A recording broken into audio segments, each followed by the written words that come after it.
ರಕ್ಷಿತಾ ಶೆಟ್ಟಿ ಇವಾಗ ಮತ್ತೆ ರೀಎಂಟ್ರಿ ಕೊಟ್ಟಿದ್ದಾರೆ. ತುಂಬ ಒಳ್ಳೆಯದಾಯಿತು. ಯಾಕಂತ ಅಂದರೆ 3-4 ಡೇಸಿಂದ ತುಂಬ ಬೋರಿಂಗ್ ಆಗಿತ್ತು ಬಿಗ್ ಬಾಸು. ಇವಾಗ ಅವಳು ಬಂದಮೇಲೆ ಅರ್ಕ್ ಮುರ್ಕ್ ಕನ್ನಡದಲ್ಲಿ ಏನೇನೋ ಹೇಳ್ತಾಳೆ, ಚೆನ್ನಾಗಿರುತ್ತೆ. ನಿನ್ನೆ ಎಪಿಸೋಡು ಆ್ಯಕ್ಚುಲಿ ರಕ್ಷಿತಾ ಹತ್ರ ಮಾತಾಡಿಸುವಾಗ ಅಷ್ಟೇ ಚೆನ್ನಾಗಿತ್ತು ಎಪಿಸೋಡು. ಮತ್ತು ಆಮೇಲೆ ಮತ್ತು ಉಳಿದಿದ್ದೆಲ್ಲ ಏನೇನೋ ಡೀಟೇಲ್ಸು ಚೆನ್ನಾಗಿರಲಿಲ್ಲ.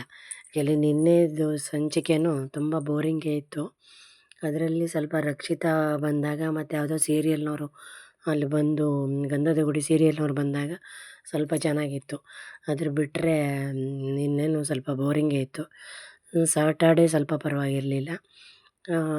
ನಿನ್ನೆ ಏನೇನೋ ಕ್ವಶನ್ಸ್ ಕೇಳ್ತಾರೆ, ಅವೆಲ್ಲ ಕ್ವಶನ್ಸ್ ಎಲ್ಲ ಅದೆಲ್ಲ ಅನ್ನೆಸಸರಿ ಕ್ವಶನ್ಸ್ ಥರ ಇತ್ತು. ಚೆನ್ನಾಗಿರಲಿಲ್ಲ ನಿನ್ನೆ ಎಪಿಸೋಡು. ರಕ್ಷಿತಾ ಶೆಟ್ಟಿನ ಕರೆದು ಮಾತಾಡಿಸಿದ್ದು ಮೊನ್ನೆ ಅದೊಂದು ಚೆನ್ನಾಗಿತ್ತು. ಆಮೇಲೆ ನಿನ್ನೆನೂ ರಕ್ಷಿತಾ ಶೆಟ್ಟಿ ಹತ್ರ ಮಾತಾಡಿಸಿದ್ದು ಅದು ಚೆನ್ನಾಗಿತ್ತು. ಆದರೂ ಬೇರೆ ಕಂಟೆಸ್ಟೆಂಟ್ಸನ್ನ ಸ್ವಲ್ಪ ಜನನ ಹಾಕೋದು ಒಳ್ಳೆಯದು. ಈ ಕಂಟೆಸ್ಟೆಂಟ್ಸ್ ಯಾರೋ ಬೋರ್ ಆಗ್ತಿದ್ದಾರೆ. ಧನುಷ್ ಗೌಡ, ಜಾಹ್ನವಿ, ರಕ್ಷಿತಾ ಪರವಾಗಿಲ್ಲ. ಉಳಿದವ್ರು ಯಾಕೋ ಸ್ವಲ್ಪ ಬೋರಿಂಗ್ ಅನ್ನಿಸ್ತಾ ಇದ್ದಾರೆ. ನಮ್ಮ ಚಾನಲ್ ಸಬ್ಸ್ಕ್ರೈಬ್ ಮಾಡಿ. Subscribe this channel. ಬಡ ಮಕ್ಕಳ ಶಾಲೆಯ ಸಲುವಾಗಿ ಈ ವಿಡಿಯೋ ಮಾಡುತ್ತಿದ್ದೇವೆ. ನಮ್ಮ ಚಾನಲನ್ನು ಸಬ್ಸ್ಕ್ರೈಬ್ ಮಾಡಿ, ನಮಗೆ ಸಪೋರ್ಟ್ ಮಾಡಿ.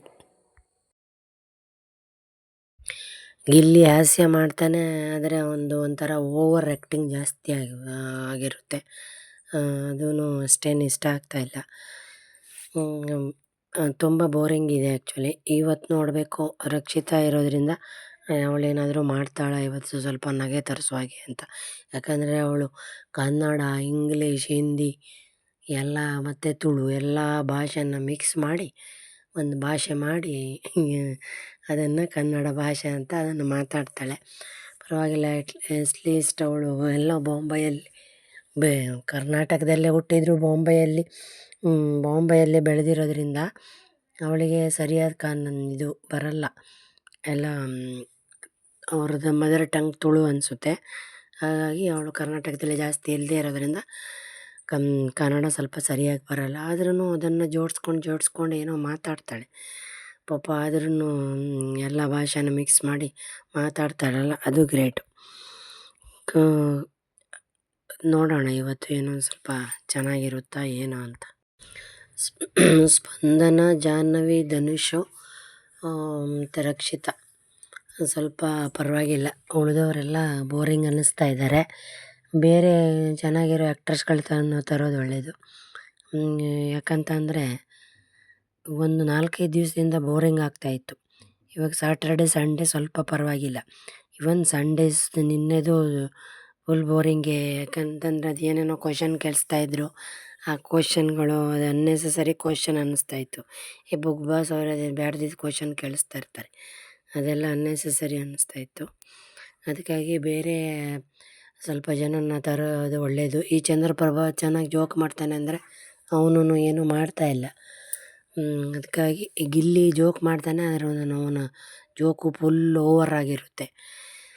ನೋಡೋಣ ರಕ್ಷಿತಾ ಬಂದಮೇಲೆ ಏನು ಮಾಡ್ತಾಳೆ ಅಂತ. ನಿನ್ನೆ ಸ್ವಲ್ಪ ಏನೇನೋ ಮಾತಾಡ್ತಾಯಿದ್ಲು. ಎಲ್ಲರನ್ನೂ ಯಾರನ್ನ ಹೊರಗಡೆ ಕಳಿಸ್ತೀಯ ಅಂತ ಅಂದರೆ ಎಲ್ಲರನ್ನೂ ಹೊರಗಡೆ ಕಳಿಸ್ತೀನಿ ಅಂತ ಇದ್ಲು. ನೋಡೋಣ ಇವತ್ತೇನಾದರೂ ಎಪಿಸೋಡು ಸ್ವಲ್ಪ ಸರಿ ಮಾಡ್ತಾರಾ ಏನೋ ಅಂತ. ಆ್ಯಕ್ಚುಲಿ ಸ್ವಲ್ಪ ಜನ ಬೋರಿಂಗ್ ಜನರನ್ನೆಲ್ಲ ಕಳಿಸ್ಬಿಟ್ಟು ಹೊಸಬ್ರನ್ನ ಹಾಕೋದು ಒಳ್ಳೆಯದು. ಹೇಗಂದರೆ ಈಗ ಒಂದು 4-5 ಡೇಸಿಂದ ಸುಮ್ಮನೆ ಏನೋ ಒಂದು ನೋಡಬೇಕು ಅಷ್ಟೇ. ಅದನ್ನು ಫುಲ್ ನೋಡೋಕ್ಕಾಗ್ತಾಯಿಲ್ಲ. ಚಾನಲ್ ಚೇಂಜ್ ಮಾಡಿ ನೋಡಬೇಕಾಗುತ್ತೆ. ಆ ಥರ ಆಗಿಬಿಟ್ಟಿದೆ. ಇವಾಗಾದರೂ ಜಾಹ್ನವಿ ಮತ್ತು ಧನುಷ್ ಗೌಡ, ರಕ್ಷಿತಾ ಈ 3ರಲ್ಲಿ ಯಾರಾದರೂ ಗೆದ್ದರೆ ತುಂಬ ಒಳ್ಳೆಯದು. ನೋಡೋಣ ಮತ್ತೆ ಯಾರು ಹೊಸಬರು ಬರ್ತಾರಾ ನೋಡೋಣ. ಹೊಸಬ್ರನ್ನು ತರ್ತಾರೆ ಆ್ಯಕ್ಚುಲಿ ಇವರು. ಹೋದ ಸಲ ಹನುಮಂತ ಗೆದ್ಕೊಂಡು ಹೋದ. ಅದೇ ಥರ ಹೊಸಬ್ರನ್ನ ತರಬೇಕು, ಆವಾಗ ಸರಿ ಇರುತ್ತೆ. ನೋಡೋಣ ರಕ್ಷಿತಾ ಗೆಲ್ತಾಳ, ಜಾಹ್ನವಿನ ಯಾರಂತ.